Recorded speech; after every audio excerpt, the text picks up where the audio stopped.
A man who had ordered 3 people killed lay flat on his back for 2 hours and 11 minutes because a stranger's child had fallen asleep on his chest, and he did not want to wake her. He did not reach for his phone. He did not call for his men. He counted her breaths against his own and let his arm go numb beneath her weight. And when his head of security opened the door and saw them, the man made one small motion with 2 fingers that meant get out. That was the first unthinkable thing he did. It was not the last. If you're here, do me a favor, subscribe, and stay with this one all the way to the end because it does not go where you think. And drop the city you're watching from in the comments. I want to see how far this story travels. Valeria Solano learned the daycare had flooded at 6:12 in the morning from a recorded message that used the word unfortunately 3 times. She stood in her kitchen, holding the phone against her ear long after the message ended, listening to nothing because putting the phone down meant the problem became real and she would have to solve it. Her mother was 2,000 miles south in Quetzaltenango. Her neighbor Reina, who sometimes took Mari for 3 hours and never asked for money, had flown to Tulsa on Sunday to bury a brother. There was no one else. There had not been anyone else for 2 years, and Valeria had built her entire life to accommodate that fact, every shift, every bus route, every dollar arranged around the absence of a second adult. She had $71 in her checking account and 11 days until rent. She did the arithmetic twice the way she always did, hoping the second pass would produce a different number. It never had. It didn't now. Missing a day was not missing a day. Missing a day was Draga writing something in the book he kept, and Draga's book was the reason 2 women had stopped coming to the house since Valeria started there. Nobody fired anyone at the Del Vecchio house. People simply stopped being scheduled and then stopped being called, and then their name was gone from the sheet in the pantry as if it had never been written. She went into the bedroom where her daughter was still asleep and stood over her and made the decision. Mariella was 5 years and 4 months old and slept with both arms flung above her head like someone surrendering. Valeria touched her shoulder, and the girl came awake all at once the way children do from nothing to everything in a single second. "We're going to Mama's work today." Mari sat straight up. "Really?"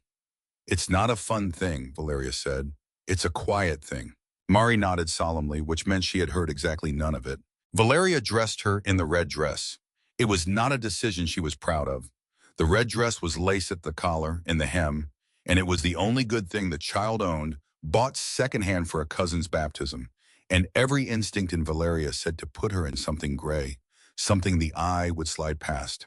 But the gray leggings had a hole in the knee, and the blue shirt still smelled like the bus, and Valeria found she could not walk her daughter into that house looking poor. That was pride, and pride was expensive, and she paid it anyway. She pinned the black bow above the girl's right ear and pulled the curls out from under it so they fell dark and heavy down her back, and she knelt in front of her. 3 rules. Say them with me after. Mari straightened her spine. 1, you stay in the small room with the towels. You don't come find me. If you need me, you wait, and I will come because I always come. You always come. 2, you are quiet, not regular quiet, church quiet, and church quiet. 3, Valeria took her daughter's chin. She had not intended to hold it. Her hand did it on its own. You do not go up the back stairs, not for anything. Not if you hear something, not if someone calls you. Mari, look at me. Not for anything. Not for anything, Mari said. Say it again. Not for anything, Mama. Valeria let go. She would think about that moment for the rest of her life, the fact that she'd made the child say it twice and it had still not been enough, and how nothing you say twice is ever enough against a 5-year-old and a dog. Yeah, the Del Vecchio house sat above the West Bottoms on a limestone shelf, and the men at the gate had faces that did not change.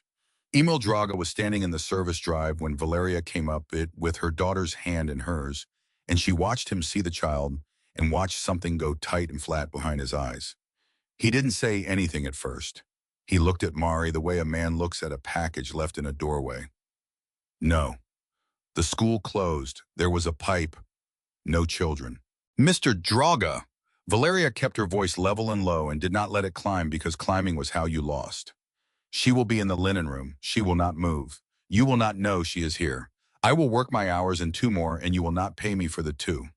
It's not about hours. Then what is it about? Emil looked at the house. 2nd floor, the window at the end. He looked at it for maybe a second and a half and then looked away like a man who had touched something hot. He doesn't like noise, he said. She doesn't make any. They all say that. He stepped aside. It was not permission. It was the absence of a further sentence, and Valeria took it and walked past him fast before he found one.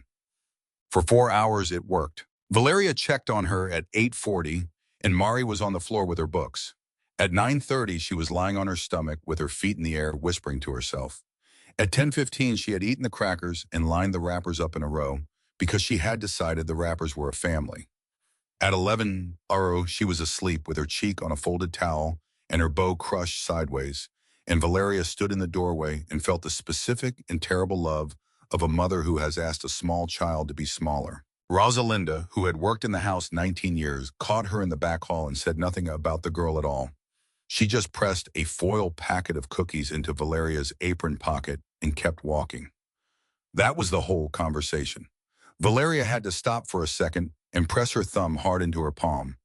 At 11:40, the lawyer came. Franklin Osgood came on Tuesdays and on Fridays, and this was a Tuesday. He was 61 and wore cardigans under his suit jackets and said good morning to every person in the house, by name, including the men who parked cars, which none of the other men who came to that house ever did. He had a soft voice and a way of touching your elbow when he spoke to you. He passed Valeria in the corridor and said, "Good morning, dear. How is your little one? 5 now." Valeria said she was 5. 5, Osgood said, pleased. Marvelous age. And he went on toward the study, and Valeria went on toward the dining room, and the exchange took 4 seconds and meant nothing at all. She would take it apart word by word later, much later. She would sit on a floor with 2 pieces of paper in her hands and remember that he had known the child's age and had asked anyway, and had asked twice in 3 weeks and had smiled both times. The dog's name was Bishop, and he had belonged to a dead woman. He was a greyhound gray, at the muzzle 13 or 14, and deaf as a stone. He did not obey anyone because he could not hear anyone. Every morning at some point, he made his way to the 2nd floor and lay down in the hallway outside the door at the end, and he had done this every day for 3 years, and no one had ever moved him. At 12:20, he came down. Nobody knew why he came down that day. He came along the back corridor with his nails going irregularly on the wood, and he nosed the linen room door because it smelled like clean cotton and warmth, and the door was not latched and it swung. Mari woke up. She had wanted a dog since she was old enough to want. She had wanted a dog the way other children want to fly. And here, standing in the doorway of a room she was not allowed to leave, was a gray dog with a long, sad face looking directly at her. She said hi out loud before she remembered Rule 2. Bishop did not react because Bishop had not heard a sound in 4 years. He turned and went back the way he came, and Mari, with her books abandoned and her heart entirely gone out of her body, slid off the folded towels and followed him into the hall. She thought about the rule. This is the part that mattered later when her mother asked her. She thought about it. She stopped at the bottom of the back stairs with her hand on the wall and looked up into the dark and remembered not for anything. And she stood there long enough that a different child, a slower or more fearful child, would have turned around. Then the dog got to the top and disappeared, and she went up after him. So, the upstairs of that house was not like the downstairs. Downstairs was polished for people. Upstairs, past the landing, the runner was worn in a strip down the middle from one man walking the same line for 3 years. The dog went to the end of the hall and laid down against the door with a grunt. Mari sat down next to him. She petted him for a while. He didn't look at her, but he didn't move away, and she took that as friendship, which at 5 is a reasonable position. Then she stood up because the door he was lying against was slightly open, and she was 5, and a slightly open door is not a door. Every person in that house believed that room was locked. They believed it because the boss had said so once in the first month in a voice that ended the subject forever. That door stays locked, and nobody had ever put a hand on it to check because there are men whose sentences you do not test, and because everyone assumed someone else had already been the one to find out. It had never been locked. Not once in 3 years. There was no key. He had simply said it, and the sentence had held better than any lock. And the only person in the house small enough and new enough and ignorant enough to push on it was standing in front of it in a red lace dress. She pushed. Inside was a room for a baby. Mari understood that immediately because She knew what a crib was. There was a crib with a white blanket folded over the rail, and the blanket had not been unfolded in a very long time, she could tell, because it had the flat-pressed look of a thing that has sat. There were animals painted on the wall, not stickers, painted with brushes by somebody's hand, a forest going all the way around foxes and owls, and a deer with its head down, and Mari, who had never in her life been in a room like this, walked the whole way along the wall with her fingers not quite touching it. And in the chair by the window, there was a man asleep. She should have been frightened. Any sensible person of any age would have been frightened of him. He was enormous in the way that men who lift heavy things are enormous, and he was in a black suit with the jacket still on and the shirt open at the throat. And there was ink up the side of his neck, dark and fine, and more of it across his chest where the shirt fell open. His head had gone back against the chair. His mouth was slightly open. There was a silver watch on his left wrist that had slid down over the bone. Mari did not read any of that as danger. She read it as tired, because she had seen her mother in that chair, shape 100 times, on the bus, at the table at midnight with the bills spread out, sitting on the edge of the tub with her shoes still on. Mari knew that shape the way she knew her own name, and what that shape had always meant in her life was not stay back. It meant put something over them. She went to the crib and got the folded white blanket. It was heavier than she expected, and she had to use both arms and drag part of it. She could not reach to spread it over him properly. She got it up over his knees, and then his lap, and then she climbed up onto the chair. One knee on his thigh, hauling herself, and she pulled the blanket up his chest and tucked it under his arm, the way it got tucked under her arm, and then she was already up there and he was warm, and the chair was deep and the room was quiet. She lay down on him with her ear over his sternum and her face turned toward his throat. And because she was 5, and because she had been holding still and being church quiet since 6 in the morning, and because a child's body will take rest wherever it is offered, she went to sleep in under a minute. Sega. Christian Del Vecchio had been awake for 41 hours. He had not intended to sleep in that room. He had not intended to be in that room at all.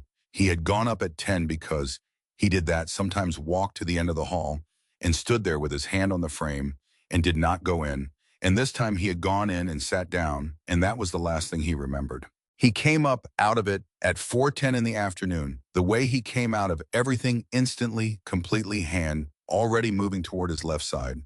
His hand got about 4 inches. There was weight on his chest. Warm weight, small breathing, a hand curled against his collarbone, hair across his throat. His body understood before his mind did. His body said child, and then his mind arrived and said all the other things at once, a stack of them, falling whos. How? Who let it in? Who's watching? Is this a message? Is somebody making a point?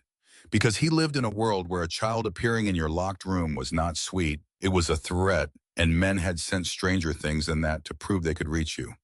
He turned his head half an inch and looked down. She was maybe 5, dark curls all over him, a black bow above her ear half unpinned, a red dress with lace at the hem, and one white sock and one bare foot, and the sock had a hole in the heel. She had put his blanket on him. That registered last and hit hardest because there was no other explanation for how that blanket got out of the crib and onto him, and there was no world in which that was a threat. Nobody sends a message by tucking a man in. He did not move. He would think about that decision later with something close to fear, because it was not a decision. He had spent 3 years being a man who did the necessary thing immediately, always without wanting to, and now his entire body simply refused. Every muscle he had went still and stayed still and would not take the order. His phone was in his jacket pocket under her. It started at 4:19 and it went off 19 times over the next 2 hours, and it might as well have been in another building, she breathed. He counted it against himself because he could not help it. 4 of hers to 1 of his. He thought Rosalie would have been 3 years and 2 months. He had not let himself think that number in a very long time. He kept it in a locked place, and it got out because he was flat on his back with his arm going dead and a stranger's daughter using him as a bed, and there was nothing to do with his mind, and a mind with nothing to do goes straight to the worst room in the house. His eyes went hot. He kept them open and let them. At 5:40 Emil came looking for him. He came up the back stairs because the boss had not answered 19 calls and because Emil Draga had spent 11 years learning that a silence that long meant one of four things, and three of them were bad. He had a gun in his hand when he reached the landing. He came down the hallway fast and stepped over the dog and put his shoulder to the door. And it swung because it had never been locked, and he was 2 steps into the room before his brain caught up with his eyes. He saw his employer flat in the chair. He saw the housekeeper's child asleep on his chest. He saw the blanket from the crib. Emil Draga had watched this man do things that did not have names. He had never once been afraid in his presence. He was afraid now, and he did not know of what. Christian's eyes were open. He looked at Emil, and he lifted the 2 fingers of his right hand, just the two off the arm of the chair an inch, and moved them once toward the door. Emil backed out. He put the gun away in the hall with hands that were not entirely steady, and he pulled the door to behind him, and he stood in the corridor for a long moment, and then he went downstairs and told nobody anything at all. Valeria found the linen room empty at 6:04. The books were on the floor. The cracker wrappers were still lined up in their row. The folded towels had a small dent in them where a head had been. The door was standing open, and the child was gone. She did not scream. That was the thing she was most aware of. In the seconds after that, she did not make a sound, and that she had trained herself not to, and that this was what her life had made her. In the country she came from, and in this one, she had learned that a woman shouting in a rich man's house is a problem, and problems get removed. And if she was removed, she could not look for her daughter. So she searched in silence, which was worse. The kitchens, the laundry, the pantry, the service hall. She said Mari's name at the volume of a prayer over and over, and her hands were shaking so badly she had to hold one with the other. Rosalinda came out of the pantry and took her by both arms. "The dog went up," Rosalinda said. "Around noon. I saw him go up, and he wasn't alone." Valeria's legs almost went. She actually felt them go soft and had to lock her knees. "Up," she said. "Vale." Rosalinda's grip tightened. "Listen to me. Whatever's up there, you go slow and you keep your hands where he can see them, and you don't run at her. Do you hear me? You do not run at her." Valeria climbed the back stairs. She thought about her husband on the way up. This was involuntary, and she resented it, and it happened anyway. She thought about Tomas and about the 2 men who had come to the apartment to tell her, and how one of them had kept saying it was an accident, ma'am. It was just an accident, like he was trying to convince himself, and how she had signed a paper at the bottom, because they told her to and had not read it, and had regretted that for 2 years. She got to the top and saw the dog lying in the hall, and the door at the end standing open, and she understood what her daughter had done, and where her daughter was, and she thought with total clarity, "We are both finished." She walked to the door. She stopped in it, and she put both her hands out in front of her where they could be seen, and she looked into the room. Her child was asleep on the chest of the most dangerous man in Kansas City. His arms were down at his sides. He had not touched her. He was awake, and he had been awake for some time because his eyes came to Valeria the moment she appeared, and they were not the eyes of a man surfacing. Valeria said nothing. She was waiting to be told what was going to happen to her. Christian looked at her for a long moment. Then he said quietly without moving, "Does she always sleep like that, with her face turned toward the person?" Of every sentence Valeria had braced for, that one was nowhere on the list. It went through her guard completely, and her mouth answered before her judgment could stop it. "Her father did that," she said. Something changed in his face. Not much, but she saw it. "He's dead," Christian said. It wasn't a question. 2 years. How? They said an accident. He heard the shape of that sentence. She watched him hear it, they said, and she watched him decide not to ask and file it, which was a thing she would not understand the significance of for another 6 weeks. Mary woke up. She woke the way she always did, from nothing into everything, and she sat up on his chest and put a hand flat on his shirt to steady herself, and looked around and remembered where she was. Then she saw her mother in the doorway with her hands out, and her face did something complicated. "I broke rule 3, she said. "You did." "There was a dog, Mama." "I know there was a dog." "He can't hear," Mari said, turning back to the man underneath her, with the total confidence of someone delivering critical information. "I said hi, and he didn't even look. That means he can't hear. That's not the same as rude." Christian Del Vecchio, who had put 4 men in the ground and had not laughed in 3 years, made a sound in his chest that Valeria could not identify, and that she was fairly sure he could not either. He sat up slowly, one hand behind the child's back. Not holding her, just there, the way you brace something that might tip, and he set her on her feet on the floor. Then he stood, and he was very large in that room, and Valeria's whole body went cold again. "Sir," she said, "it was my fault. Her school flooded. I had nobody. I brought her and I hid her, and that's on me, not on her, and if you want me gone, I'll go tonight," but she didn't know. "Stop." She stopped. "Where were you going to leave her?" he said, "if you hadn't brought her?" Valeria's jaw tightened. "Nowhere, that's the point. There isn't anywhere." He looked at that for a second, then he looked at the crib and the blanket that was now on the chair and the wall with the animals on it. "Nobody's been in this room in 3 years, he said. Valeria did not know what to do with that, so she said the only true thing available. "I'm sorry." "I'm not saying it to make you sorry." He said it flatly, almost annoyed, like she'd misread a document. "I'm telling you a fact." Mari, who had lost interest in the adults, had gone to the wall and was standing in front of the painted deer. "Who made these?" she asked. The room got very quiet. "My wife," Christian said. "Is she coming back?" "Mari, no," he said. "She isn't." Mari absorbed this and nodded once, and Valeria saw her daughter's face do the thing it did when it filed something away, and she thought, "Please God, don't let her ask the next one." Mari asked the next one. "Was the baby hers too?" Valeria closed her eyes. There was a pause that went on long enough to be its own event. "Yes," Christian said. "Okay," Mari said. And that was it.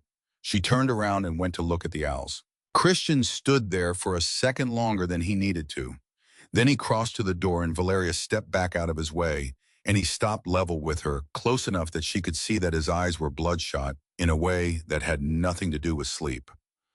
"Tomorrow," he said, 3 o'clock, 1 hour. Bring her up and then go do your work." Valeria stared at him. "Sir, 1 hour. I don't understand what you want." "Neither do I," he said, and went down the hall. Valeria took her daughter home on the bus, and Mari talked for 40 minutes without stopping. About the dog, about the painted forest, about the man who she had decided was called the Tired Man, and who she reported at volume in a full bus had cried a little bit, but not out loud. Valeria did not sleep that night. She lay in the dark, and she turned it over and over, and everything she came up with was bad. Powerful men did not spend an hour with a servant's child for nothing. In her experience, they wanted something, and the wanting arrived later, and by then you were in it. She thought about quitting. She counted the $71 again in her head. And underneath all of it, buried where she did not want to look at it, was the thing she could not explain. The man had lain there for 2 hours with his arms at his sides so a strange child could sleep. Whatever else that was, it was not a man taking something. She got up at 3 a.m. and ironed the red dress for the morning. In the house above the West Bottoms, Christian did not sleep either. He went back up at 11. He sat down in the same chair in the dark with the dog finally inside the room instead of in the hall, and he did the thing he had not done in 3 years he stayed. And at some point past midnight with the lamp on and his head back at the exact angle it had been at when the child climbed onto him, he noticed something. I had walked into that room maybe 200 times in the first weeks and never sat down in it. Standing your eye went to the crib. Standing the wall was just the wall, but from the chair low with the light coming across it sideways instead of down, there was a seam in the trees. A vertical line running about 18 inches up through the painted forest behind the deer's shoulder where the wall did not sit quite flush. A panel, a cut edge painted over painted, carefully over, in a room his wife had spent 4 months in with the door shut, telling him she was working and to leave her alone. He got up and stood in front of it with his hand raised and did not touch it. He put the light out and went downstairs and poured himself a drink he did not want and told himself twice that it was nothing. The seam was still there in the morning. He checked before 6, standing in the doorway with a cup of coffee he didn't drink, and it was still there, and he still didn't touch it. Instead, he went downstairs and told Emil to pull the last 3 years of the house's cleaning schedules. For what? Names and dates. Boss, names and dates, Emil. He wanted to know who had been in that room. The answer when it came back an hour later was nobody. Not once. Not a single entry. Sabine had cleaned it herself while she was pregnant, and it had been sealed the week after she died. And in 3 years, the only human being to cross that threshold was a 5-year-old following a deaf dog. That should have been a relief. It wasn't. It meant that whatever was behind the wall had been put there by his wife and had waited 3 years for the one person in the house too small to be told the rules. At 3 o'clock, Valeria brought Mari up and left her in the doorway and went back down to polish silver she had polished on Friday. She did not go far. She got as far as the landing, and then she stood there with her hand on the rail like a woman about to run into a burning building. And Rosalinda found her there 10 minutes later and pried her fingers off the wood one at a time. He's not going to hurt her, Rosalinda said. You don't know that? I've been here 19 years. I know what he does to people he's going to hurt. Rosalinda hugged her toward the stairs. He doesn't invite them upstairs. He goes to them. That was not comfort. Valeria took it as comfort anyway because the alternative was going back up there and losing the job and the $71 and everything after it. Upstairs, Mari had gotten herself into the chair and opened a book about a rabbit who wanted to be an astronaut, and she was reading it out loud badly and confidently, inventing the words she didn't know and saying them with total authority. Christian sat on the floor with his back against the crib because there was nowhere else, and he had not thought this through. She stopped in the middle of a page. Why is there a bed for a baby with no baby? He had known it was coming. He had known since he'd said bring her up, and he had let the hour happen anyway. Because the baby died. Mari thought about that. Before she got here or after? After. 4 months after. So you knew her? I knew her. Then that's worse, Mari said and went back to the rabbit. Christian sat with his back against the crib and could not speak for a while. Nobody had said that to him. 3 years of people saying at least she didn't suffer, at least you had her, at least in a kindergartner had looked at the arithmetic and said that's worse because it was and had returned immediately to an astronaut rabbit. At the end of the hour, he walked her down himself and handed her off at the bottom of the stairs, and Valeria took her daughter's hand and did not look up. Same time tomorrow, he said. Sir, respectfully, I need to know what this is. So do I, he said and left. By the end of the first week, she had stopped shaking on the landing. By the second, she had started noticing things again, which was worse because Valeria Solano did not have a gift for noticing so much as a compulsion. She had been a clerk, 9 years in a notary's office on a street in Quetzaltenango, stamping and sealing and logging, learning that a document is not a piece of paper. It is a piece of paper plus a date, plus a seal, plus a person who received it and wrote down that they received it. Break any link and it becomes nothing. She had been good at it. She had been the one they gave the difficult files to. And then she had come north and become a pair of hands, and the habit had nowhere to go, so it went everywhere. She noticed that Franklin Osgood came Tuesdays and Fridays. Tuesdays, he was in and out in 90 minutes and used the front.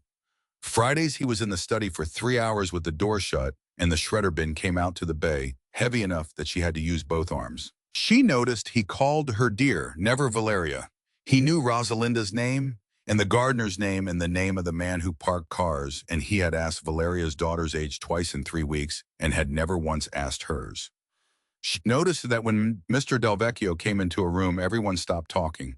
When Mr. Osgood came into a room, everyone kept talking, and that was the more dangerous of the two things, and she was not yet sure why she thought so. And she noticed on a Friday afternoon in the second week that Osgood stood at the bottom of the back stairs, listening to a child's voice, coming down from the second floor with an expression on his face that had nothing kindly in it at all. It lasted about 4 seconds. Then he saw her, and it was gone, replaced by the good one. She has quite a set of lungs on her, he said pleasantly. She's reading. Is that what she's doing? He adjusted his cuff. Grief makes men suggestible, dear. That's not cruelty, it's medicine. A man in that state will attach to almost anything. He smiled at her. Do be careful. He went out to his car. Valeria stood in the corridor and found that her heart was going hard, and she could not have explained to a single person why. The panel came out on a Thursday. Mari had been picking at it for 4 days because it was there, and it was slightly proud of the wall. And she was 5, and that is what 5 is. Christian had watched her do it and had not stopped to her, which he examined later and did not like.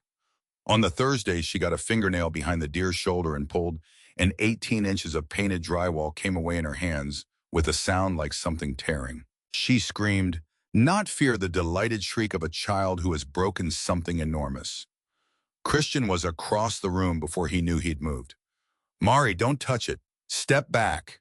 She stepped back with her hands up like she'd been caught, and the panel fell against her legs, and behind it, taped flat to the inside of the wall cavity, was a cardboard tube in a manila envelope. He stood there and looked at his wife's handwriting on the envelope and could not make his hand go out. Sabine had spent 4 months in that room with the door shut. He had come home at 2 in the morning more times than he could count and seen the light under it and thought she's nesting. He had told people that. He had told Osgood that laughing over dinner she's in there with the paint again, and Osgood had laughed with him. She hadn't been nesting. She'd been hiding something in a room she knew he would never enter. He took the tube and the envelope down to the study and told Emil to bring the fireplace up. That was the plan, 20 minutes unopened gone, because he had spent 3 years assembling a version of his wife that he could survive, and whatever was in that tube was going to take it apart, and he had done the math on how much taking apart he could withstand, and the answer was none. Valeria came in with the linen and saw a man standing in front of a fire holding a drafting tube over it. She should have kept walking. She had every reason in the world to keep walking. Don't, he turned. Get out. Sir, don't burn that. This isn't yours. I know whose it is. Her voice was shaking, and she kept going anyway. But you're holding it wrong. You're holding it like it's a letter. Sir, please, just let me see the end of it. 10 seconds. If I'm wrong, you can put it in the fire and fire me after. Something in the phrasing stopped him. Holding it wrong. He handed it over. He never afterward had a good explanation for that. She slid the roll out and unrolled 6 inches of it on the desk and went very still. These aren't drawings, she said. They're my wife's sketches for... No. She turned it so he could see. Look at the corner. That's a seal. That's a raised seal. You can feel it with your thumb. And that number in the box, that's not a page number. That's a filing receipt. This was submitted somewhere. Somebody stamped this and gave her a number back. Meaning what? Meaning nobody hides sketches inside a wall. She looked up at him, and her face had changed. The servant had gone out of it entirely. People hide filings. Oh, yeah. There were 9 sheets in the tube and 1 document in the envelope. Valeria laid them out, and Christian watched her do it, and what he watched was not a housekeeper. She squared the sheets by date. She read the title blocks first and the drawings second. She put her thumb over the seal on every single one before she moved it, checking the emboss. And when she found one that had no emboss, she set it aside in its own place without being asked. That one's a copy turn, she said. The rest are originals. How do you know that? Because I spent 9 years knowing that. She didn't look up. In my country, I work for a notary, not cleaning, working.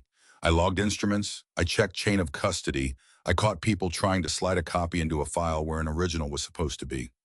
She turned a sheet 90 degrees. Here I clean your baseboards. Both things are true. He said nothing. 8 of the 9 sheets were a building.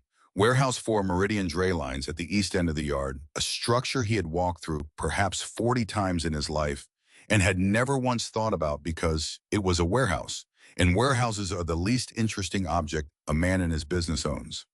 The 9th sheet was that same building measured by hand. Sabine had gone in with a laser and a tape, and she had drawn what was actually there.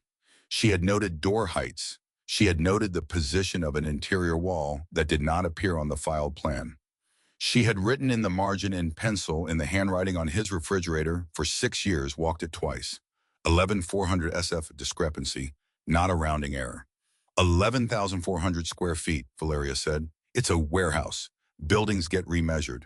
Not by 11,000 feet. She pulled the filed plan next to the hand survey and put her finger on the 2 title blocks. And not while somebody keeps filing the bigger number for 9 straight years. Look at the dates. Same square footage, 2015, 2017, 2019, 2021, 23. Sir, nobody refiles the same wrong number 9 times by accident. 9 times is a decision. Christian sat down. 11,400 square feet of storage space that had been insured, billed, leased, and shipped from for 9 years and did not exist. That was not sloppiness. That was a room on paper that men could fill with whatever they wanted, invoice against, insure against, and move product through, and no inspector would ever walk it because there was nothing to walk. Somebody had been running second business inside his first one in a space made of nothing and had been doing it since before he took over. Who files these, he said. The owner's counsel usually. He looked at her. He looked at her for a long time. Say the name, he said. I don't know the name. Yes, you do. I clean this house, Valeria said. I don't accuse men in it. Say the name, Valeria. He comes Tuesdays and Fridays, she said. On Fridays, the shredder bin is too heavy for one arm. The envelope held one page, a photocopy of a certified mail green card, and clipped to it a letter Sabine had written and never sent. It was addressed to him. Christian, I asked F about the Warehouse 4 filings on the 6th, and he told me not to bother you with it. He was very kind about it, and he changed the subject twice, and then he asked me who else I'd shown it to. Nobody asks that question unless the answer matters. I'm putting this where you'll never look, because if I'm wrong, I'll take it out in a year and burn it, and we'll never talk about it. If I'm right and you're reading this, then I was not being paranoid, and you need to check the 2015 filing against the ground. Measure it yourself. Don't send anyone. S. He read it 4 times.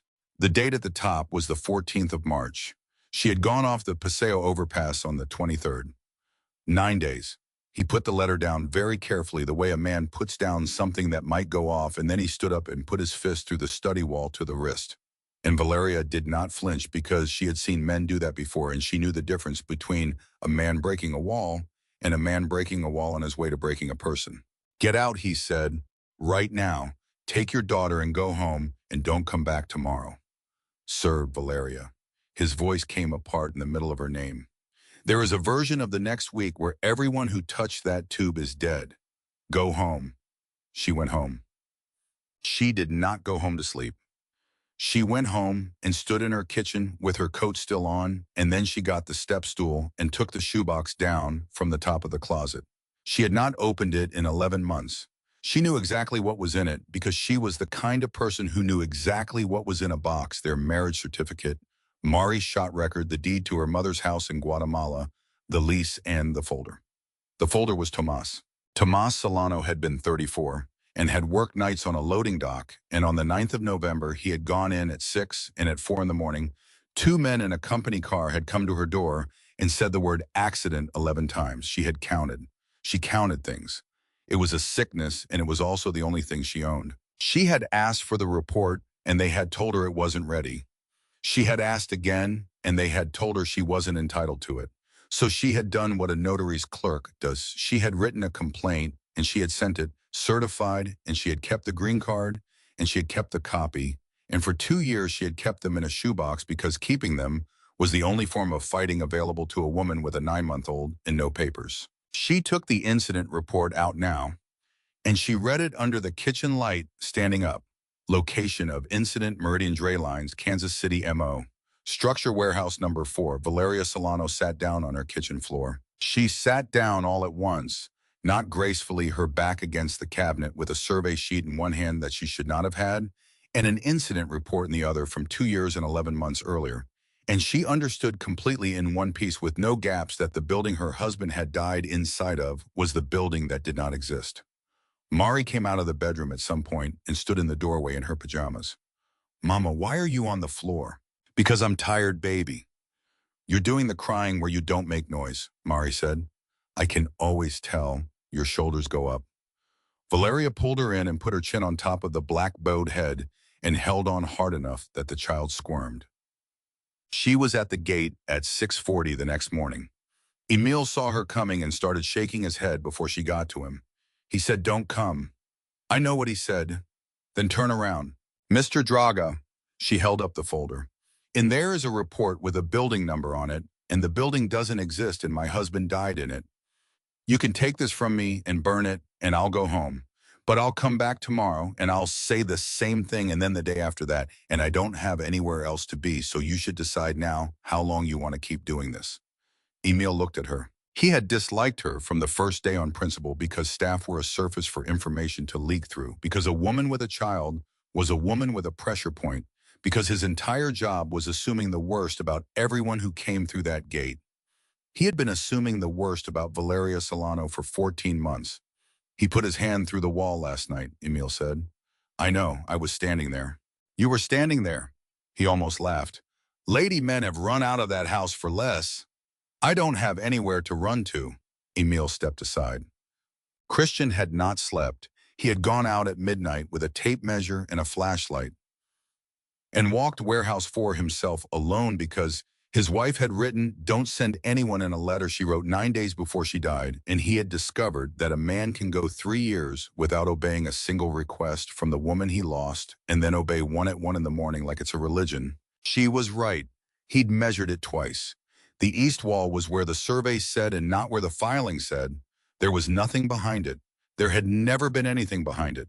He came back at 4 and sat in the study with the sheets in front of him, and did the thing he had been avoiding for 6 hours, which was to think about Franklin Osgood. 31 years. Osgood had done the paperwork on his father's estate. Osgood had sat with him in a hospital corridor in the worst 4 hours of his life and gotten him coffee he didn't drink. Osgood had handled the funeral, both funerals, one small casket and one large one, and had done it without being asked because Christian had not been capable of asking. Osgood had said at the graveside with his hand on Christian's shoulder, "She went instantly, son." Sleep on whatever else happened, she didn't know. And now here was a hand-drawn survey and a certified mail receipt and a 9-day gap. Valeria came in at 7 with the folder. He looked at what she put on his desk and read the building number and put both his hands flat on the wood. 2 years ago, he said, November 9th. Was there an inquiry? There was a report that said he tripped.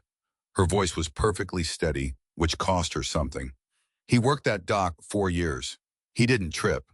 Did anyone at Meridian talk to you? A woman from the office called and said the company felt terrible and offered $8,000 if I signed a paper. Valeria's chin came up. I didn't sign it. Why not? Because it was 7 pages long and $8,000 is a 2-page amount, she said. You don't spend 7 pages buying somebody's silence unless the silence is worth more. Christian looked at the woman who had been cleaning his floors for 14 months. What did you do with it? I sent a complaint to OSHA, certified. That's the green card. She set it down. They never wrote back. Not once in 2 years. So either it was never received or somebody received it and made it not exist. And Mr. Del Vecchio, that's the same trick as the warehouse. It's the exact same trick. Make something real into something that isn't on paper and then it isn't. The room was quiet. Say the rest of it, he said. There isn't any rest. There is. You've been holding it since yesterday. Say it. Valeria's hands were flat on the desk beside her husband's file, and she was aware distantly that she was about to say something to a man who could have her killed for it. Your wife found the warehouse and she died 9 days later, she said. My husband died inside the warehouse and the report was written in a way that meant nobody would ever ask. That's not 2 accidents, sir. That's a habit. I was still sitting there at 11 when Emil came in and said Osgood's car was at the gate. It's Friday, Emil said. Christian looked at the clock and then at the study door and then at the sheets on the desk, the seals, the dates, the pencil in the margin, not a rounding error. And he did the most disciplined thing he had ever done in his life. He gathered every page and put them in the drawer. Valeria, upstairs, now, and stay there with her until I come get you. Sir. He knows your daughter's age, Christian said. He's asked twice. You told me that yesterday and I didn't hear it right. He stood up and buttoned his jacket over the shirt and the ink. Go. She went. He was in the front hall when the door opened and Franklin Osgood came in out of the cold, unwinding his scarf cardigan under the suit jacket, saying good morning to the man who parked the cars by name. Christian. He clasped his hand warmly with both of his own. You look like hell, son. Long night. You've had 3 years of long nights. Osgood patted his arm and moved past him towards the study, entirely at home, the way he had moved through that house since before Christian could walk. I've got the quarterly filings for you. Shouldn't take an hour. Oh, he paused at the study door and looked back with the good, kind smile, the one everyone in the house trusted. The little girl, the housekeepers, is she here today? Christian did not move his face. No, he said. She isn't. Ah. Osgood's smile did not change at all. Shame. I brought her something. And he went into the study and closed the door, and Christian Del Vecchio stood alone in his own front hall, listening to the man who had buried his wife open a briefcase on the other side of it. The letter came on Monday. Valeria found it taped to her apartment door when she got home, and she read it standing in the hallway with her keys still in her hand. Notice of lease termination, 30 days. The stated cause was an undisclosed occupant, a second person residing in a unit leased to one adult in violation of paragraph 9. The second person was a 5-year-old. The 5-year-old was on the lease. Valeria had put her there herself in 2021, in her own handwriting, because that is what a person who used to work in a notary's office does. She went inside and got the shoebox down and found her copy, and paragraph 9 had been amended. Not on her copy, on theirs. Somebody had refiled the lease with the management company, and the new version had a different addendum date on it, and Valeria sat at her kitchen table and understood the entire strategy in about 4 seconds. He wasn't sending men. That was the thing she couldn't make Christian understand at first. He wanted to put people on her building. He wanted cars on the street and a man in the stairwell. And Valeria kept saying, no, no, you don't understand. He isn't going to send anybody. He's going to send paperwork. And there's nothing your men can do about paperwork, because paperwork doesn't come up the stairs. Tuesday, her employment verification was flagged. A woman from a payroll service Valeria had never heard of called the house and asked Rosalinda whether a Valeria Solano was currently working there and in what capacity. And Rosalinda, who had been in that house 19 years and knew exactly what that call was, said she had no idea who that was, and hung up. Wednesday, nothing. Wednesday was the worst day because nothing meant it was still coming. Thursday, the school called at 9:40 in the morning. The woman on the phone used a phrase Valeria would hear in her sleep for years afterward. She said there was a records question regarding Mariella's enrollment, and that Mariella had been brought to the front office pending clarification, and could the mother come in. Valeria said she would be there in 20 minutes. Then she put the phone in her apron pocket and stood in the middle of the dining room and could not remember how to walk. Rosalinda found her that way and took the polish out of her hands. Go. I can't. Go. Emil drove her. She didn't ask him to. He simply had the car at the service door before she reached it, because Christian had given a standing order on Sunday night, and Emil Draga had not argued with a single instruction since the garage. 14 minutes. Mari was sitting on a plastic chair outside the office with her feet swinging 6 inches above the floor, in the red dress with the black bow pinned above her right ear, holding her book bag on her lap with both arms around it. There was a woman at the counter and a man in a lanyard standing near the door who was not school staff, and Mari had been sitting there for 50 minutes and had not cried once because nobody had told her anything was wrong, and at 5 you take your cues from the adults. She saw her mother and her whole face lit up. Mama, they said there was a problem with my papers. She said it with enormous importance, the way a child reports a broken bone. Am I in trouble? Valeria got down on her knees in front of her daughter and held both of her hands. No, baby, you're not in trouble, not even a little bit. Are you in trouble? No. Your shoulders are going up, Mari said. Valeria put her forehead against her daughter's forehead and breathed for 4 seconds. Then she stood up and she was somebody else. She walked to the counter and she did not raise her voice, and she did not apologize. I need the name of the person who called this in, she said. Not the office, the caller. I need it in writing, and I need the timestamp. And if you can't give me that, then I need the name of the person who can. The woman behind the counter started to say something about privacy. My daughter is 5 years old and she has been sitting in a hallway for 50 minutes, Valeria said. Somebody made a telephone call. Telephone calls are logged. I'm not asking you for a favor. I'm asking you for a record, and records aren't private. They're records. She walked out 11 minutes later with a printed intake sheet and a name and a timestamp from Saturday night. Emil watched her get into the car with her daughter and the piece of paper and said, How'd you know they'd give you that? Because they always give it to you, Valeria said. Nobody ever asks. Christian's answer was a plane. He had it arranged by that evening, a house in Scottsdale, a school papers being handled by people who handled papers, and he laid it out for her in the study, in about 90 seconds, like a man who had solved the problem and expected to be thanked. You'll be out tomorrow morning. Nobody knows the address. She'll be enrolled by Monday. No, he stopped. Valeria. No, sir. He called immigration on you. His voice went up, which it almost never did. You understand what that is? That's not a threat. That's a mechanism. It doesn't stop. It doesn't get bought off. It doesn't care who I am. There is nothing I can do to a federal detainer. I know exactly what it is. Then get on the plane. And be where, she said, be what a woman in Arizona under a name that isn't hers with a child who can't say her own last name out loud. Sir, that's the same thing he's doing to me. It's exactly the same thing. You'd just be doing it kindly. It's safe. It's invisible, Valeria said. I've been invisible for 6 years. I was invisible when Tomas died.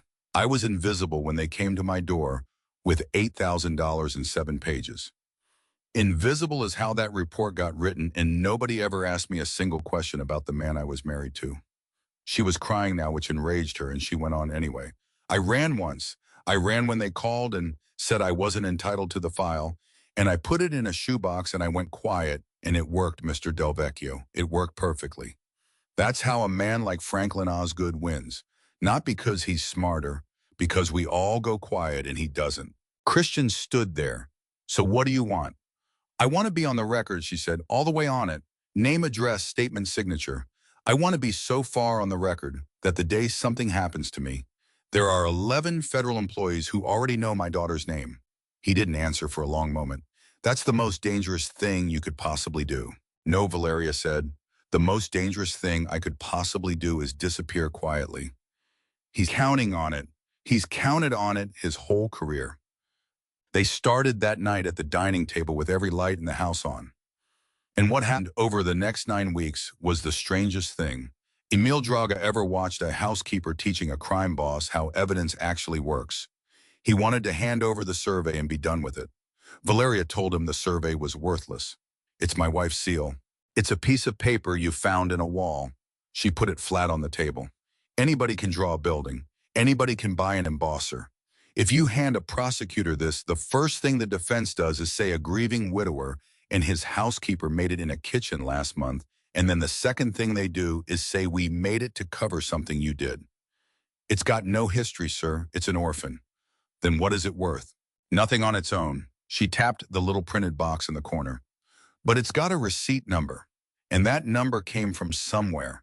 If I can put my hands on the county's copy of the submission, then it isn't a piece of paper anymore.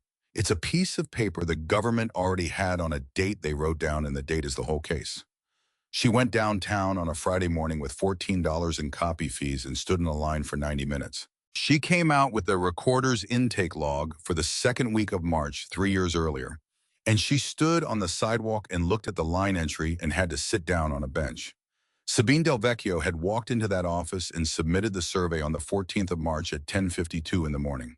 She had gone off the Paseo overpass on the 23rd. 9 days, but now the 9 days existed in a government logbook with a clerk's initials on it, and nobody in the world could take it back. Valeria called from the sidewalk. Christian picked up on the first ring. I've got it. Got what? She filed it, sir. She actually filed it 9 days before 10:52 in the morning, and it's in the county's own book, in the county's own handwriting. Valeria was laughing and crying at the same time in the middle of a downtown sidewalk. It's not our paper anymore.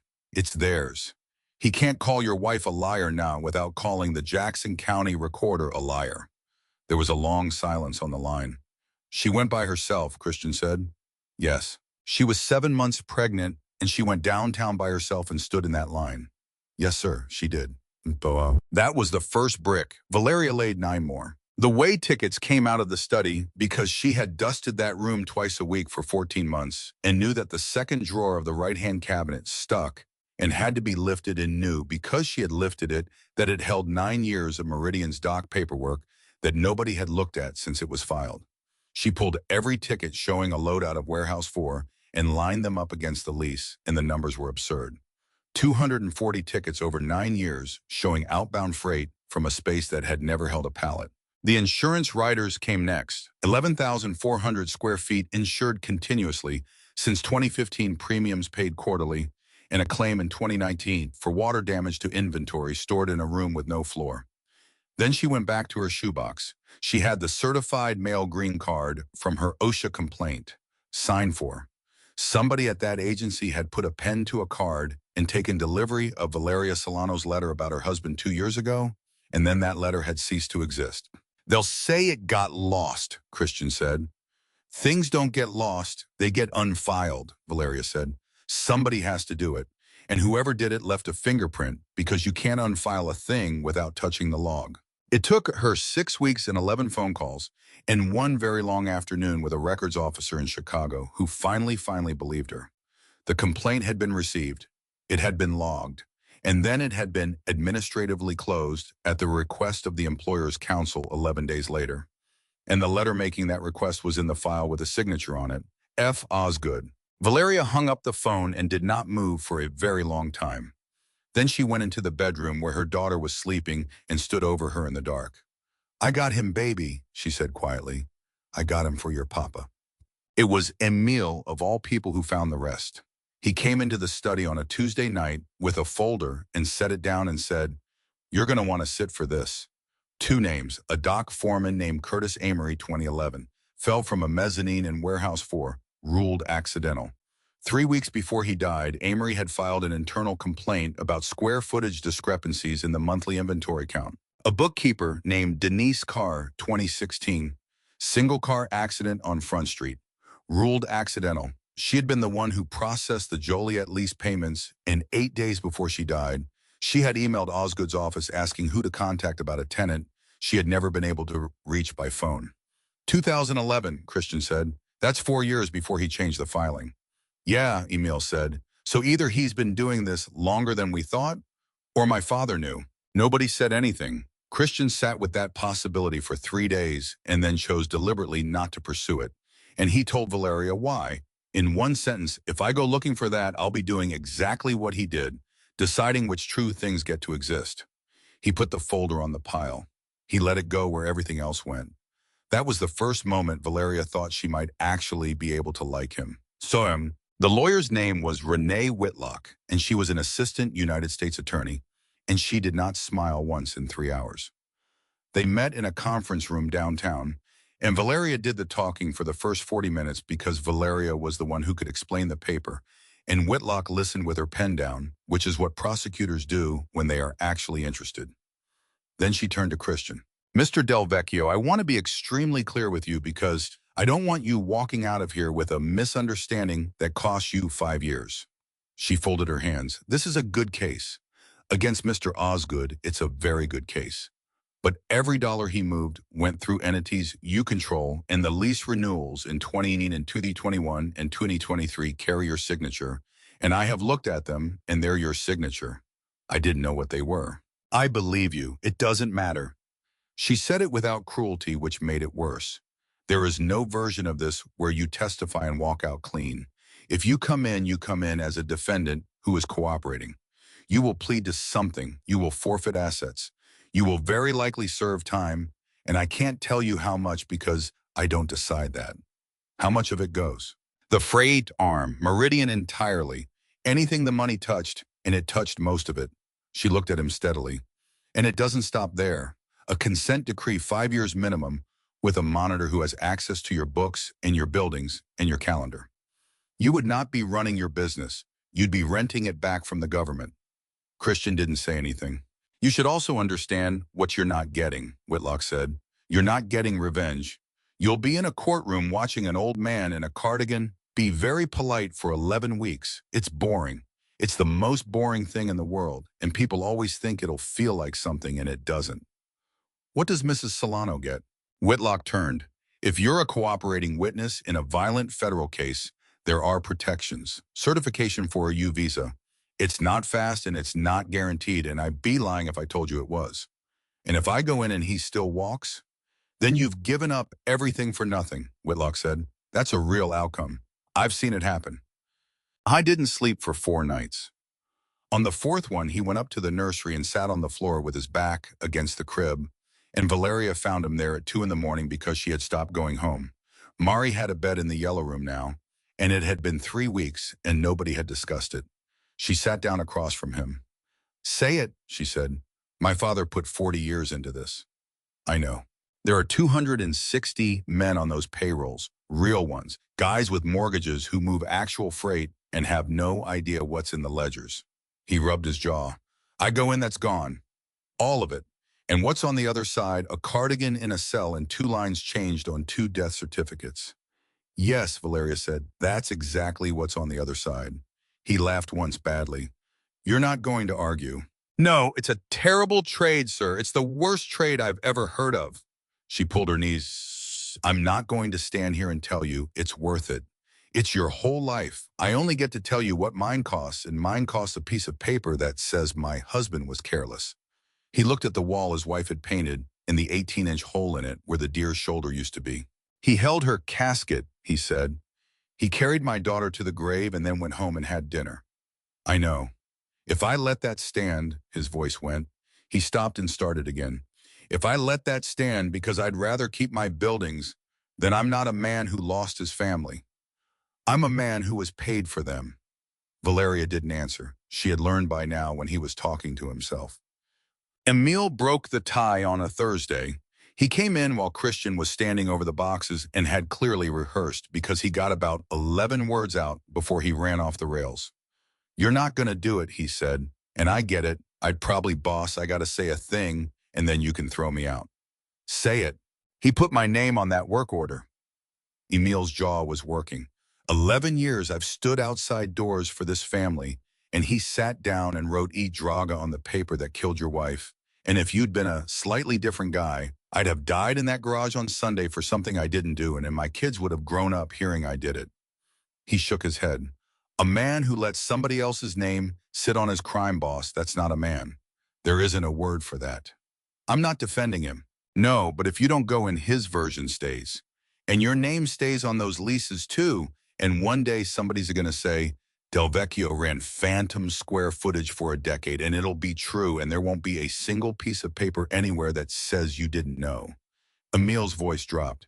I'm not asking you to go in for her or for your wife. I'm telling you that if you don't, you spend the rest of your life being the guy he made you. He got to the door. And if you won't do it, Emil said, I will. I'll go in myself and give them what I've got and take whatever they give me, because I'm not carrying his signature into the ground with me. Christian stood there for about 20 seconds. Emil. Yeah, call Whitlock. So the night before he took Mari up to the nursery and let her put a sticker on the patched place in the wall because she had asked 11 times and because he had run out of reasons to say no to her. Is it fixed? She said. It's covered up. That's different. Which one's better? He thought about it seriously, which was the thing about him that Valeria still could not get over, that he answered a 5-year-old's questions like they had been asked by a judge. Fixed, he said. Fixed is better. Covered up just means you stop looking at it. Then let's fix it. Okay. Are you going somewhere? Mari said. He crouched down. His knee cracked and she laughed at him. For a while, he said. Not tomorrow, but sometime and maybe for a good while. Because of a bad thing you did. Yes. Did you do it on purpose? No, he said, but I didn't look hard enough, and there's a point where that's the same thing. Mari considered this with her whole face.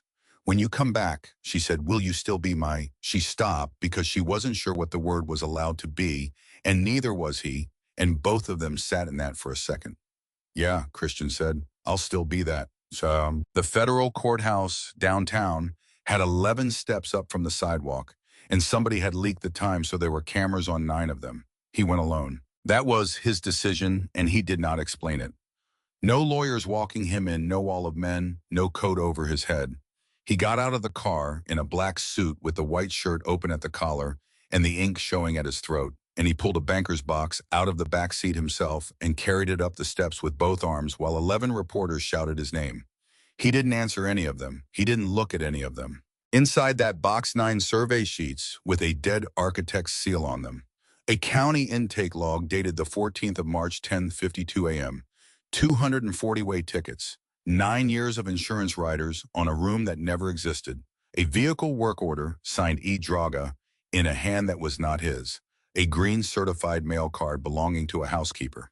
An administrative closure letter signed F. Osgood. 2 files marked Amory and Carr. And in a plastic sleeve on top, a letter in a woman's handwriting that began Christian and ended, don't send anyone. Valeria stood at the bottom of the steps with her daughter's hand in hers and watched the most feared man in Kansas City walk into a federal building carrying a cardboard box against his chest, the same way, exactly the same way he had once lain flat for 2 hours so a stranger's child could sleep. Mari tugged her hand. Mama, where's he going?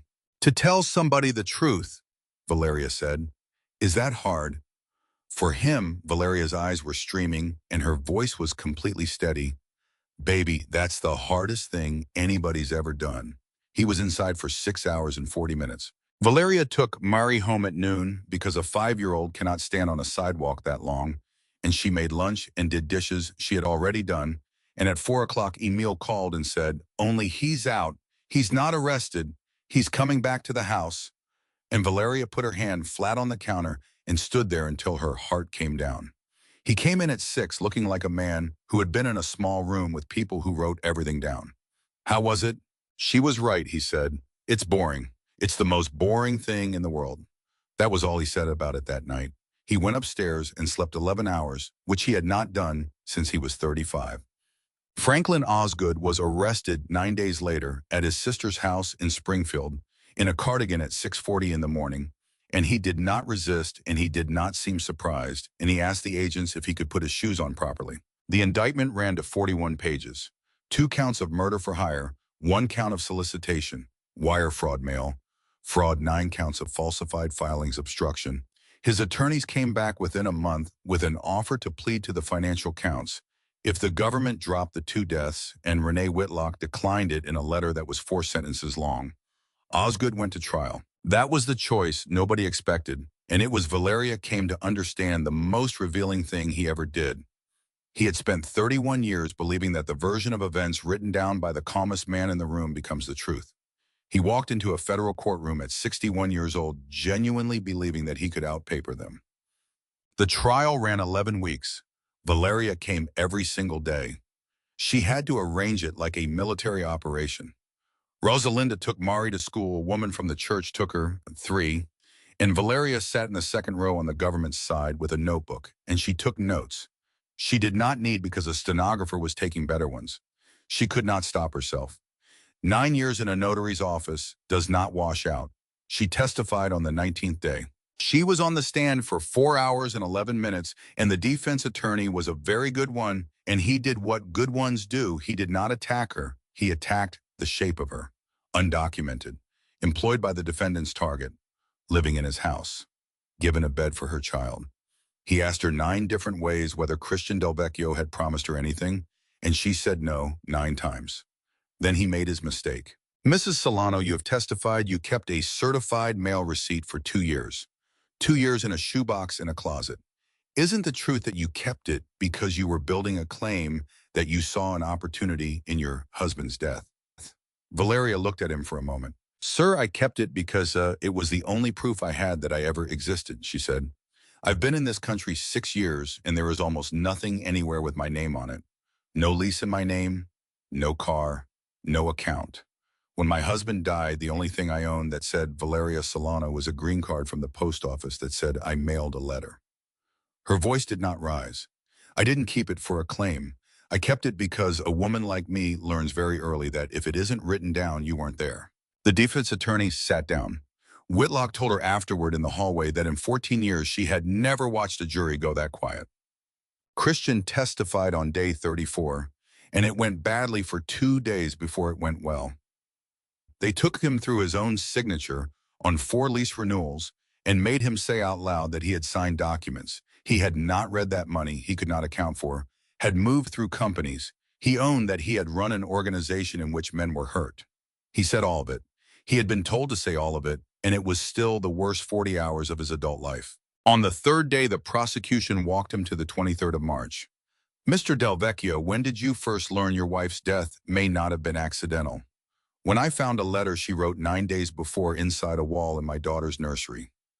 Who found that letter? Christian looked at the second row. A 5-year-old, he said. Osgood did not react to any of it. He took notes in a small leather book for 11 weeks. He was unfailingly courteous to the marshals. Twice he held the door for jurors in the corridor before someone stopped him. The jury was out for 2.5 days. They convicted him on 7 of 12 counts, including both deaths. Valeria did not cry when the verdict was read. She had expected to.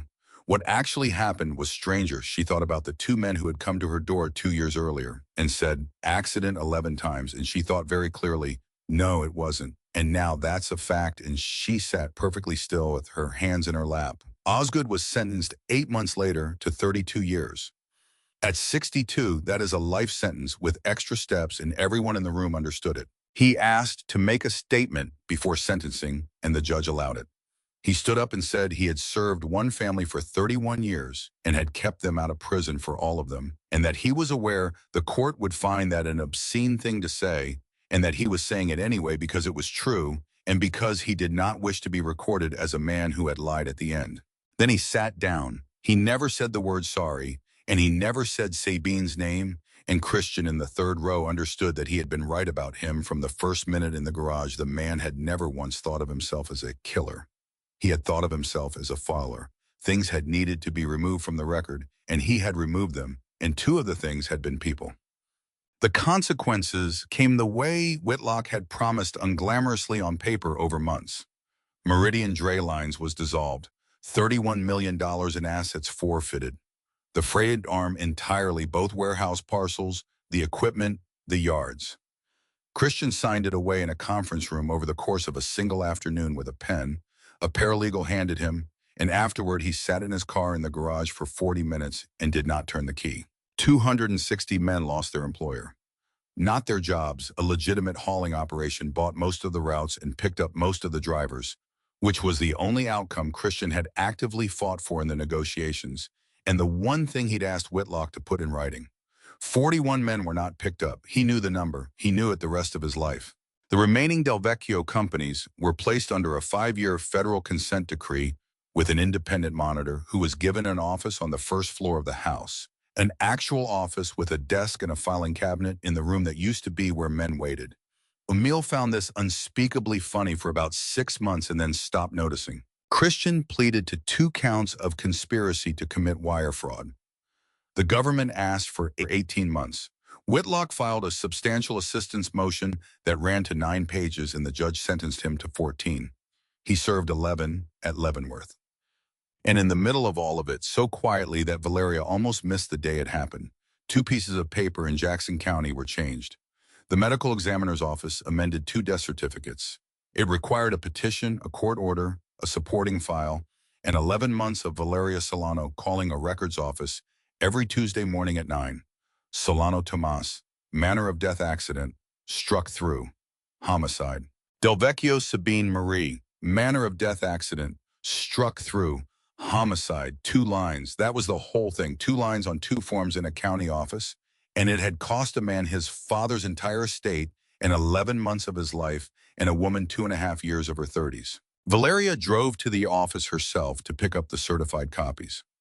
She sat in the parking lot afterward and opened the envelope and looked at Tomas's and put her thumb over the raised seal, the way she had put her thumb over every seal she had ever touched, checking the emboss feeling it catch.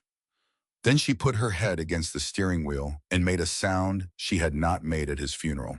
She had not been able to cry at the funeral. She had understood at some point during the trial why, because at the funeral it had still been a story about a clumsy man, and you cannot grieve properly for a lie. She had another envelope by then too. The U visa approval came through on a Thursday in July, 14 months after she first sat down with Whitlock. Cooperating witness in a violent federal offense certified.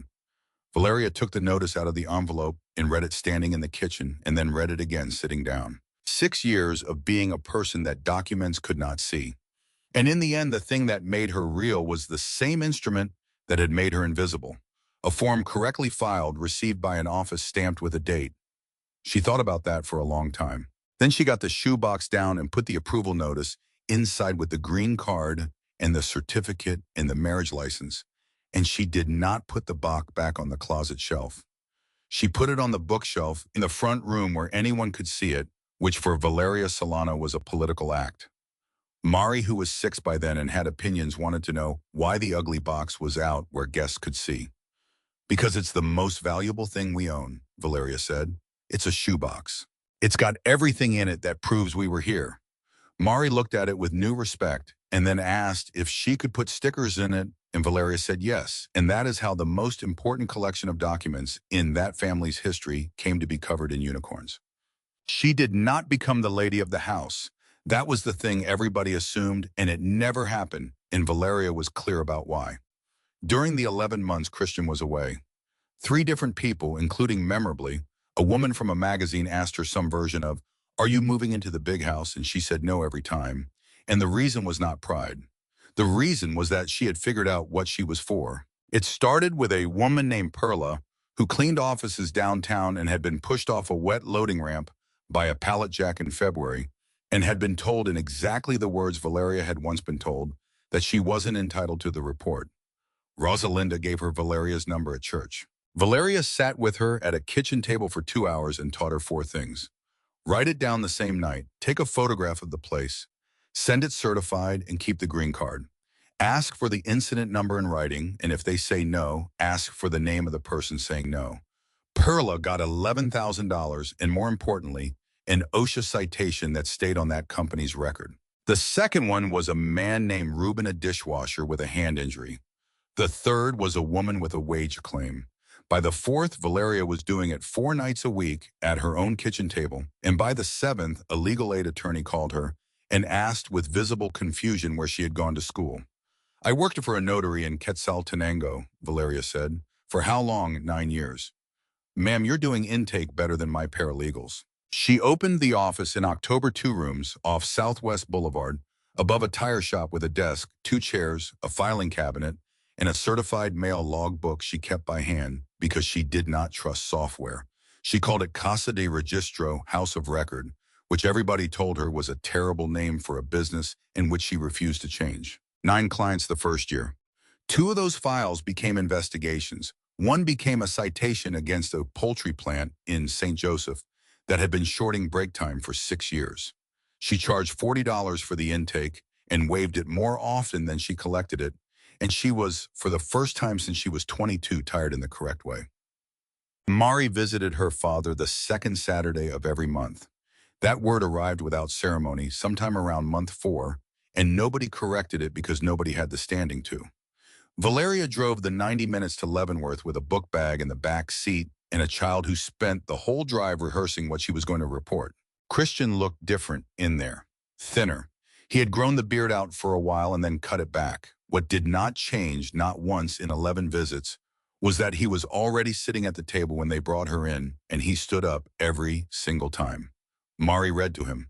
That was the entire structure of the visit. She had gotten much better at it. She was 6.5 and could actually read now, which she found deeply annoying because she'd liked making up the words. On the 7th visit, she stopped in the middle of a page and said, "Do you hate it here? Some days. Is it because you did a bad thing?" "I'm here because of some bad things, yeah." "But you told," Mari said, and her chin went up, and Valeria saw her own face in it. "You told and you still had to come. That's not fair." Christian looked at her for a moment. "It's fair," he said. "Telling doesn't undo it. It just means it's true out loud now." He tapped the table.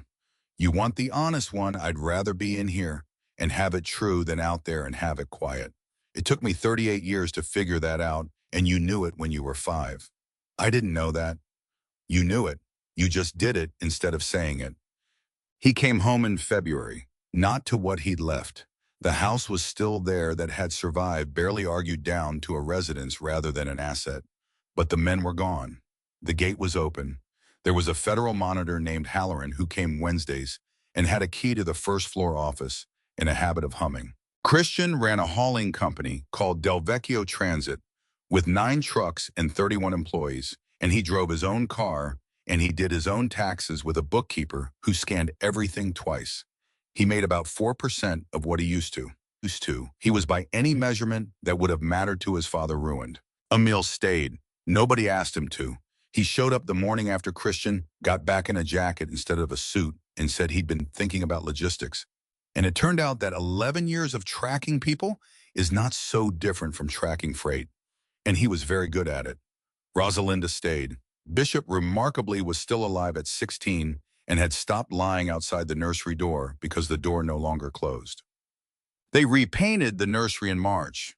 That was Valeria's idea, and Christian resisted it for 2 weeks, and the compromise they landed on was the thing that finally told her what they had become. Sabine's forest stayed on the north wall. All of it, the foxes, the owls, the deer with its head down. And the 18-inch panel a 5-year-old had torn out was not patched and painted over. It was patched and then framed, an actual frame, 4 inches of dark wood put around the seam so that the repair was the most visible thing in the room. Christian argued about that for a while. He said it looked like a wound. "It is a wound," Valeria said. "You cover it, it just means you stopped looking at it. You said that yourself to a 5-year-old. He didn't have an answer for that. The frame went up. The rest of the room became a 7-year-old's room because Mari turned 7 in April, and had extremely specific requirements involving a bookshelf and a place for the dog to lie down. She told everyone about the panel. Every single person who came through that house for years heard the story from Mari personally, and it grew in the telling. And by the time she was 9, there was a version in which she had known the papers were in there. Christian never corrected it. He said once to Valeria that the girl was entitled to whatever version she wanted since she'd earned the wall. There was never a proposal.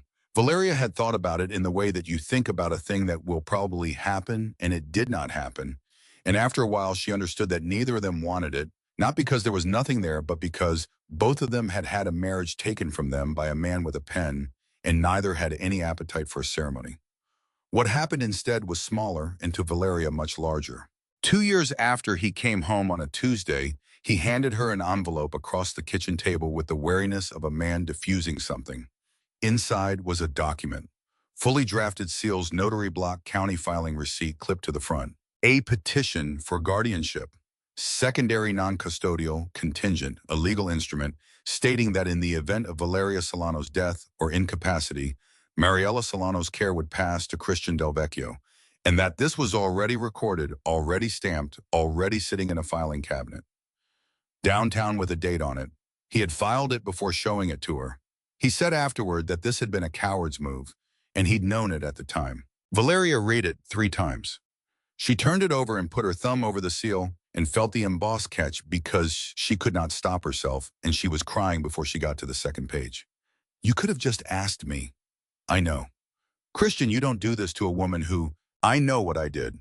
He was standing across the room with his hands in his pockets, like a man expecting to be thrown out of his own kitchen. I didn't want to say it. I wanted it to already be true. He shrugged badly. You told me once that if it isn't written down, you weren't there. So I wrote it down. Valeria put the pages on the table. You understand what this is, she said. You're a felon on supervised release petitioning for guardianship of an immigrant child. Do you have any idea how that reads on paper? Yeah, he said. It reads like somebody meant it. She stayed in her own apartment for 3 more years, and then she didn't, and there was no announcement about that either. Her office on Southwest Boulevard grew to 4 people. By its 6th year, Casa de Registro had handled 1,100 intakes, and 41 of them had turned into something with a case number, and there was a laminated card in 6 languages that Valeria had written herself, and the 4 items on it were the same 4 things she had told Perla at a kitchen table. Write it down the same night. Photograph the place. Send it certified and keep the receipt. Get the name of the person telling you no. She never put her own story on the wall. People found out anyway, the way people do. Mari turned 12 and got difficult, which everybody had been waiting for. She was 13 when she asked the question. She asked it at the kitchen table on a school night without warning, the way she had asked everything since she was 5. Can I see him? Valeria put down her pen. Osgood. I want to know what he looks like.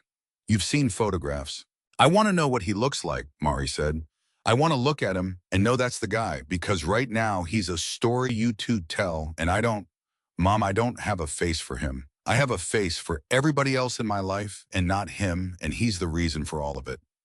Valeria did not answer that night. She sat up with Christian until 2 in the morning, and they went around it 11 different ways, and finally he said the thing that decided it.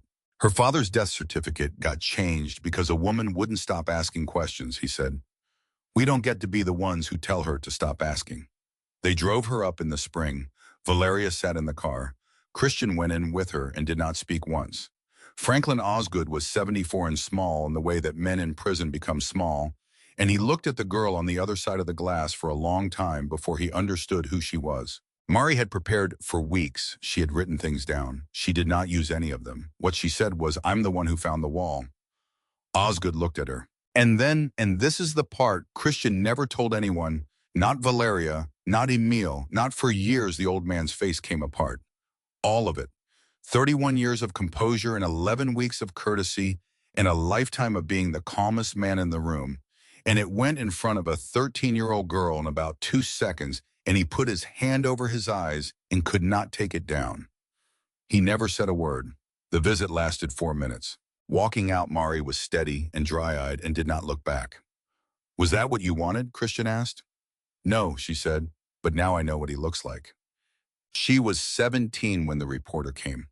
Someone was writing a long piece about phantom square footage and shell leases in the Midwest, and the story had led them, as it always eventually did, to a dissolved freight company in Kansas City and a case from a decade earlier. They wanted the daughter. They always wanted the daughter, the 5-year-old in the red dress who'd pulled a wall open. It wrote itself. Mari agreed to talk on one condition, which was that she got to choose where. She took them to the nursery, which was still her room, which she had refused to change even after she outgrew it, and she sat under the framed patch in the wall with her mother's $40 intake form in her hand. She'd been working at Casa de Registro on Saturdays since she was 15, and she gave them the interview. They asked her the obvious question at the end. They asked what it felt like to be the child who broke the case. "I didn't break anything," Mari said. "I picked out a wall because I was 5 and it was loose. That's not a story about me." She turned the paper over in her hands. "My mom kept a post office receipt in a shoebox for 2 years while everybody told her she was nobody. My dad walked into a federal building and gave away everything he had so that 2 sentences on 2 forms would say the right thing. Those are the people who did it." The reporter asked whether she was angry about what it had cost. Mari thought about that one for a while. "There's a version where nobody says anything," she said. "My mom takes the $8,000. He keeps the trucks. Franklin Osgood dies at 91 in a nice house, and everybody at the funeral says he was a lovely man who took care of that family for 31 years. And 2 pieces of paper in a county office say accident forever, and that's what's true because that's what's written." She shook her head. "They paid for 2 words. People act like that's a small thing. It isn't. It's the only thing anybody actually leaves behind." Bishop died at 18 in the hallway with the door open. Christian buried him himself in the back of the property with a shovel and a good suit because he'd come straight from a deposition and hadn't wanted to wait. And Valeria stood there and let him do it alone because she knew what he was actually burying. And on the last Saturday of every month, for as long as any of them lived in that house, the 3 of them ate dinner together, and Mari read something out loud afterward because she had done it at 5 and nobody had ever formally released her from the obligation. The most feared man in Kansas City lay flat on his back for 2 hours and 11 minutes because a housekeeper's daughter had fallen asleep on his chest, and it cost him $31 million of freight empire, his father's name, in 11 months of his life. He would have paid all of it again for the 2 words that got crossed out.